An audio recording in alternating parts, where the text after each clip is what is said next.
Hello and welcome to Light of the Word with Tanya, and I'll be reading to you Genesis chapter 1, 1 through 5. And it reads, "In the beginning God created the heaven and the earth was without form and void, and darkness was upon the face of the deep, and the Spirit of God was moving over the face of the waters. And God saw them, and God said, Let there be light, and there was light. And God saw the light, that it was good. And God divided the light from the darkness. And God called the light day, and the darkness he called night, and the evening and the morning were the first day." I love Genesis. Genesis is one of my favorite books because reading this was the first time, that was one of the first times that God gave me revelation on his word. And so he showed me that I was like the earth. I was without form, and I was void, and I was in darkness. And the whole time, but the whole time that I was in darkness, he was over me. He's been there the whole time. Now we don't know this at the time that we're in darkness, but once you find out about the light, find out about the Lord, his grace and his mercy, then you'll know that he was there the whole time, because you'll be able to look back and see how his hand was in your life the whole time, and until you're drawn to him. And in John 6:44 it reads, "No one can come to me unless the Father who sent me draws him, giving him the desire to come to me, and I will raise him up from the dead on the last day." And when I was drawn to him through my son, I had my second child. He was 2 years old, and one of my cousins, he had his son going to a daycare, and it was a church. And so it was on my heart heavy to get my son in this daycare. I don't know why, but I was like, I had to get him in this daycare. He was already going to a daycare. It was a good daycare, but it was like it was like on me heavy to put him in this daycare. And so I did.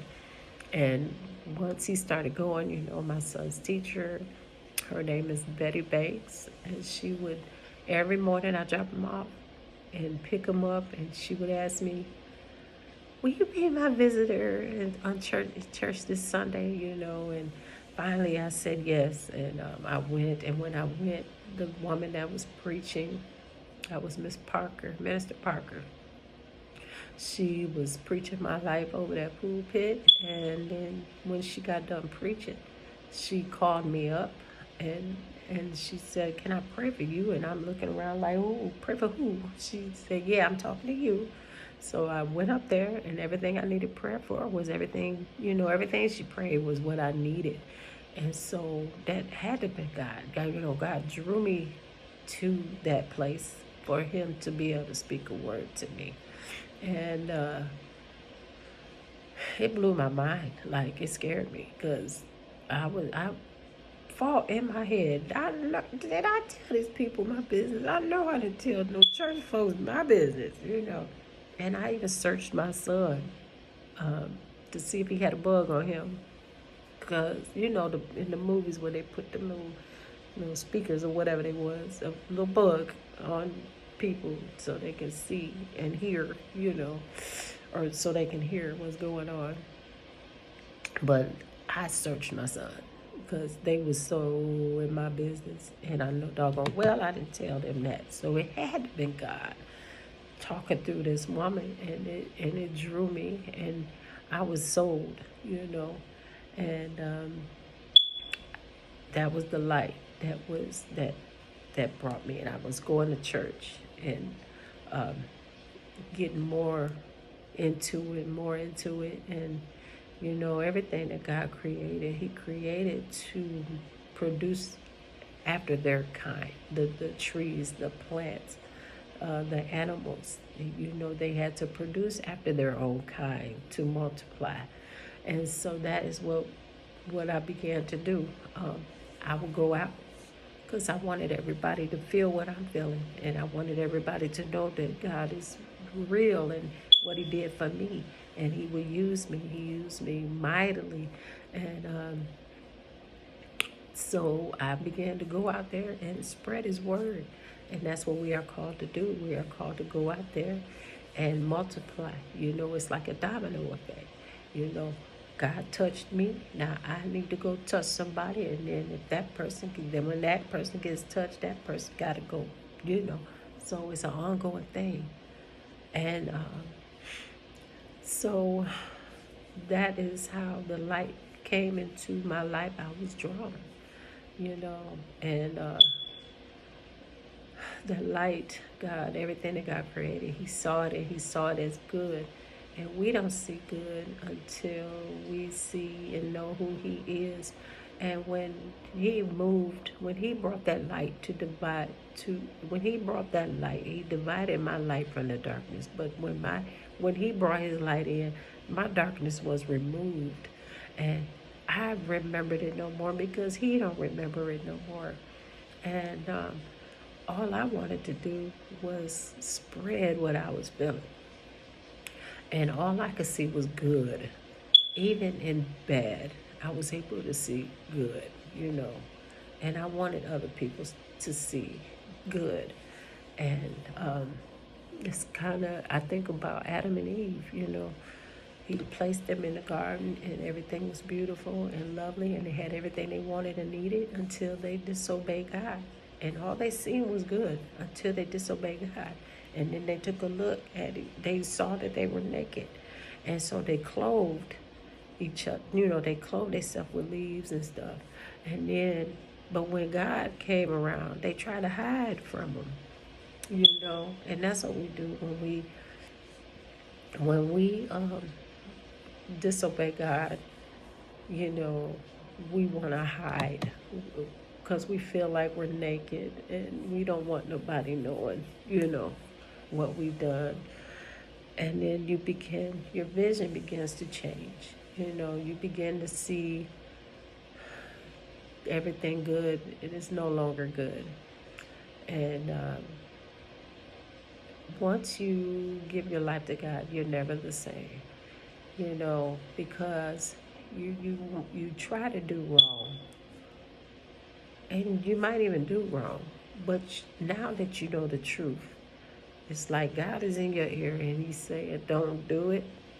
And when you know that word and you know you're not supposed to do it, so then there's a battle. So now you got dark and light, and it's divided. So now you got to choose which one you're gonna do. Now you know the truth. What are you gonna do about it? And so I went through that for a long time, you know, because one of my biggest weaknesses was having a man, you know. And so I chose man over God, you know, and that's what my book was about. Choosing, you know, it's called Living in the Middle Between Good and Evil. And it was me trying to have man and have God. And I wanted both of them, you know, but I kept choosing man over God. And it just divided it. Now my vision is double, you know. I'm seeing good, I'm seeing evil. And so now I got to choose which one I want to do. And the more you choose wrong, the more that you're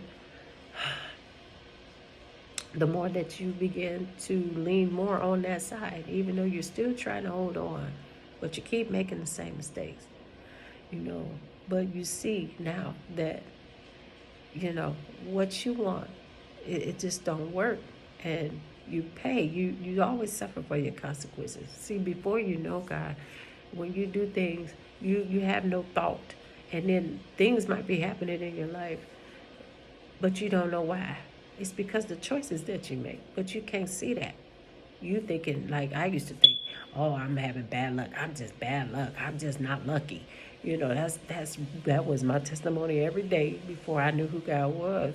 And then once I knew who He was, when I would make when I would choose my will over God's will, and then something would happen, I mean, it's clear as day. Okay, I know why this is happening, because this ain't what God wants. But I keep choosing what God don't want, you know, and it gets worse. And every time I would choose, this, a man over God. I suffered. I suffered. I suffered for years. Added a couple more kids on there too. But I learned hard. I learned hard. They say pray, it means wisdom, and I got lots of it from being a hard headed. I swear I might be the wisest woman on earth because I learned from my mistakes. But you don't want to keep making the same mistake over and over because it took me a while to finally say, okay, Lord, I give, because when I first gave my life and how he used to use me so strong and how he used to talk to me through his word, after falling over and over, making the same mistake over and over, just like the Israelites, it was supposed to only, take them a few days or a week, but it ended up taking them 40 years to go through the wilderness. 40 years. I got the same testimony. It took me some years, not 40, but it took me a long time because when I would try to get back with God, it started off with like the prodigal son. The prodigal son would go and do what he wanted to do. And then, when he came back, he was celebrated. And that's how it started off with me. I would wander, I would fall, I'd get back up, and God would do something for me. Like, okay, welcome back. Welcome back, baby girl. Now I'm gonna do this for you. And then but the more I kept doing what I wanted to do, it got worse. It got worse. And it got worse. And then when I would try to read, I couldn't hear him, and I just didn't feel the same.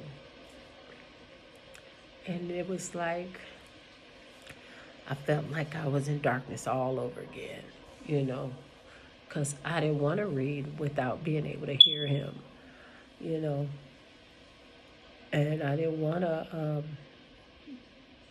it just wasn't the same, and sometimes, and what really, what was really hard was thinking about that one day that I chose to do wrong, after giving my life. That one choice that I made, I always felt terrible, and it haunted me for so long because I think back, like, what if I wouldn't have made that mistake? Where would I be today if I wouldn't have never made that mistake? Where would my kids be today if I wouldn't have made that mistake? I mean, because I had my son, my kids, they was in church with me and they was doing good and raising their hand, praising God, and I think, where would they be if I wouldn't have made that one mistake? And that one mistake, God forgave me, but I kept making the same doggone mistake, And when you make these mistakes, if those that have children, you make these mistakes, it ain't only you that you're hurting them too, because you dragging them with you, and not only that, people, I had a lot of people that I was witnessing to, and a lot of people that looked to me for things, and they saw me failing too, so you take a lot of people down with you when you make these choices. When God gives you his light, keep that light. Don't let that light go dim. Keep that light going.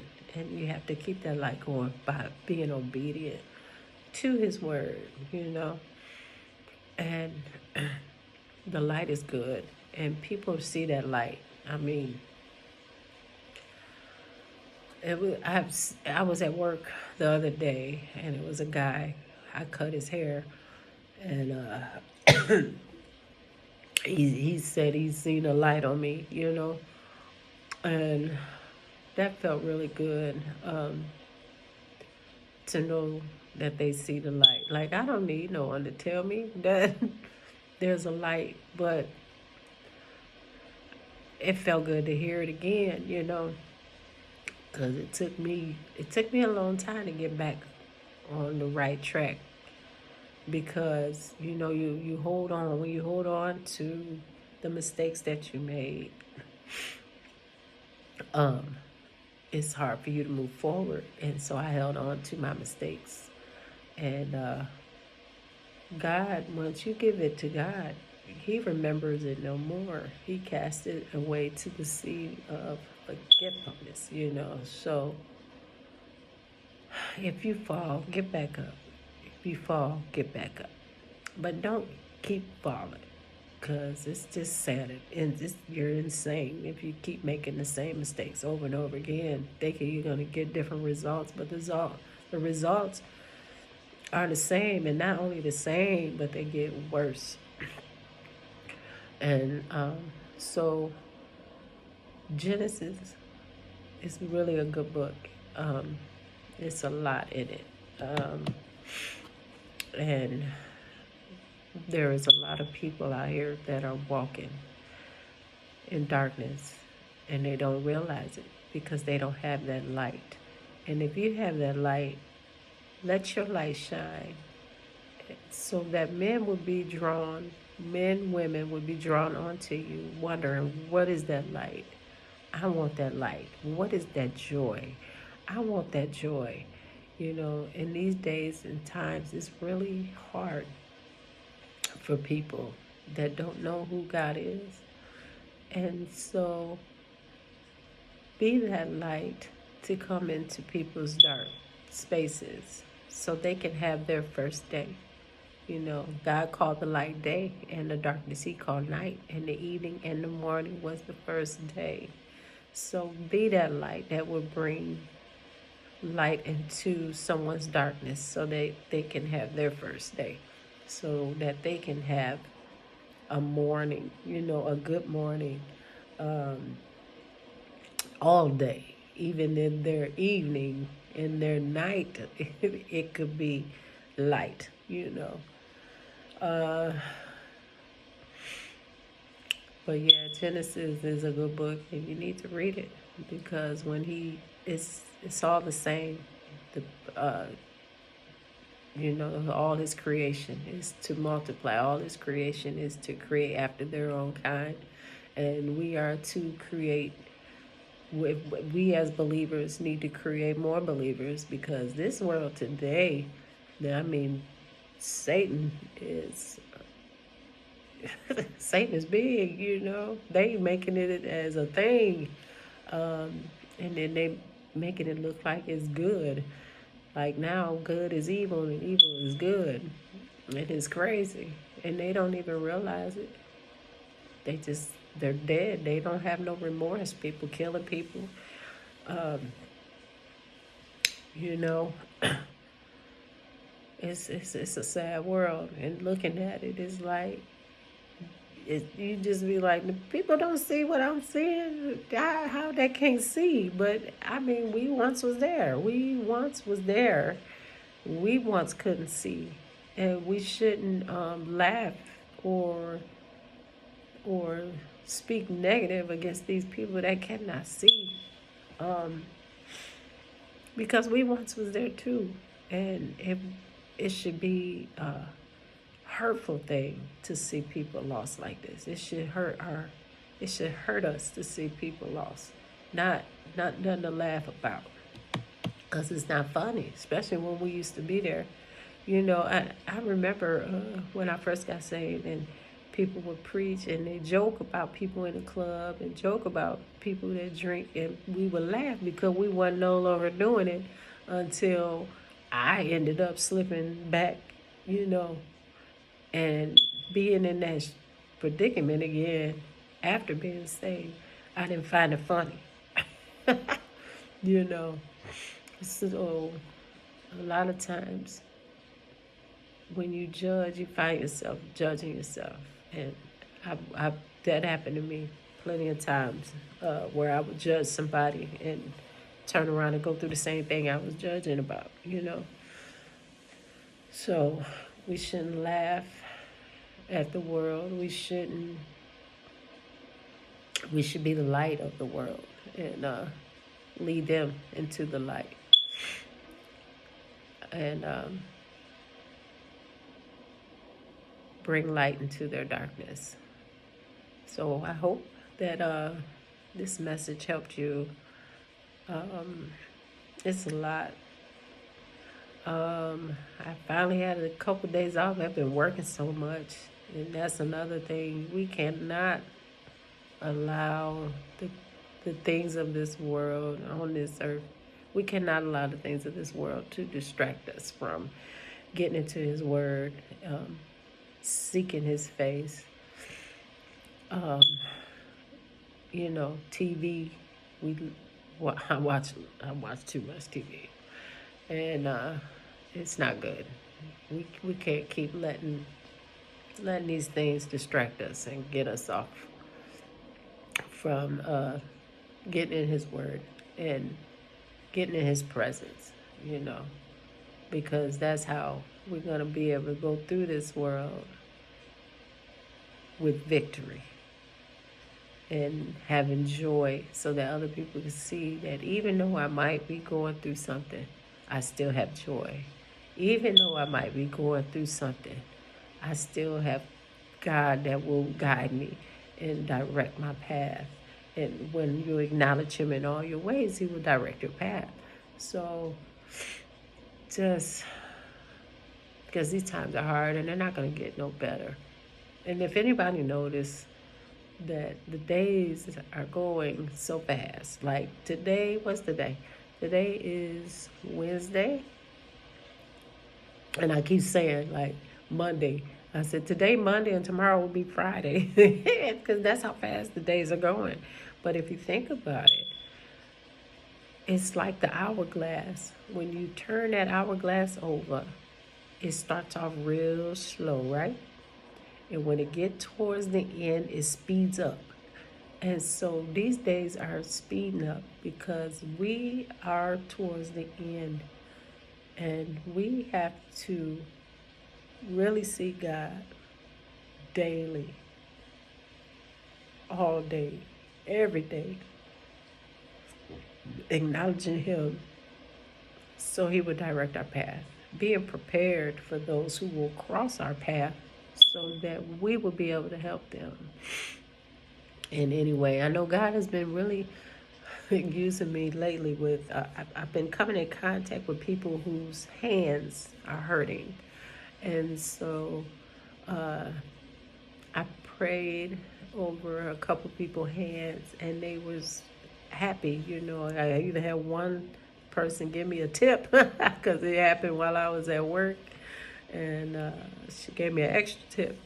And then it happened again at another place where somebody was talking about their hands.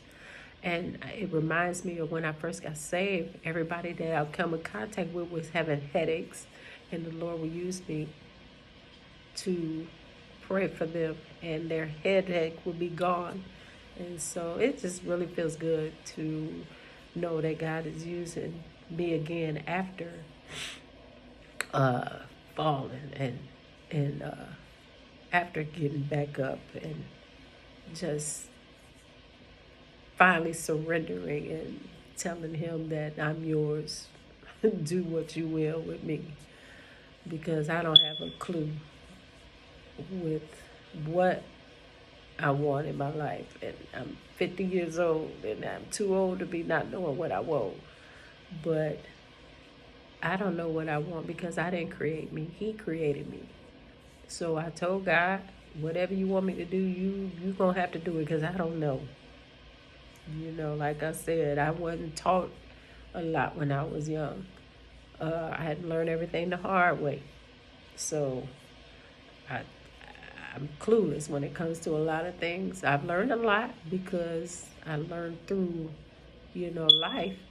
But I had to learn hard. Now I'm not going to learn hard. I said, God, you do it. Let your will be done in my life. But He told me, He said, whatever I have planned for you, you're just going to walk into it.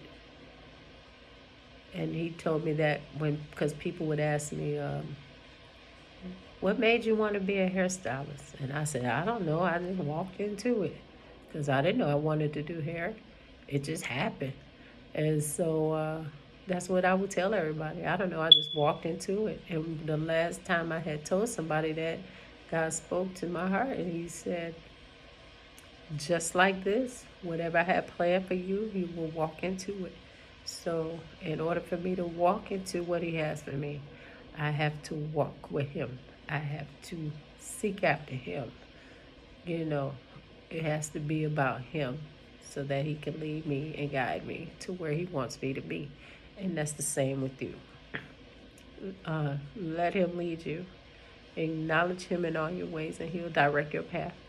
And be a light to those that are in darkness, because they need it. They don't know that they need it, but once they do realize and recognize, once they let the light in their darkness, they'll understand why they're going through what they're going through, and then God will be able to help them to change and go into the path and the plan that He has for their life.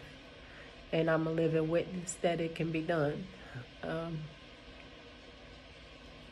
have many of testimonies and stories that I could share, but I'll do it another time, because when I said I'd do these lives, I didn't want to make it about me, because it ain't about me. But how will somebody know how real He is unless you be real about your life? I was in darkness until He drew me to Him and gave me light. And once you have that light, darkness will be there, but you have to choose light over darkness. And then you have no excuse when you choose darkness over light, because you know the truth. And deep down inside, everybody know the truth. But we choose without remorse or, thinking. We choose without thinking about it. But once you know the truth, you're without, there's no excuse once you know the truth. And things are way worse for you when you know the truth, because now you're able to see. When you choose, you suffer for the choices that you make, good or bad. But I hope that this video helped you, because I want to be a light. I want to be a light, because I remember being in darkness, and it's not a good place, and I don't ever want to go back there again. Even being saved, I went back into a dark place. But thank God for His grace and mercy. Thank God. All right. I hope you enjoyed this, and I hope that it helped you, and I will see you again soon. God bless you. Love you.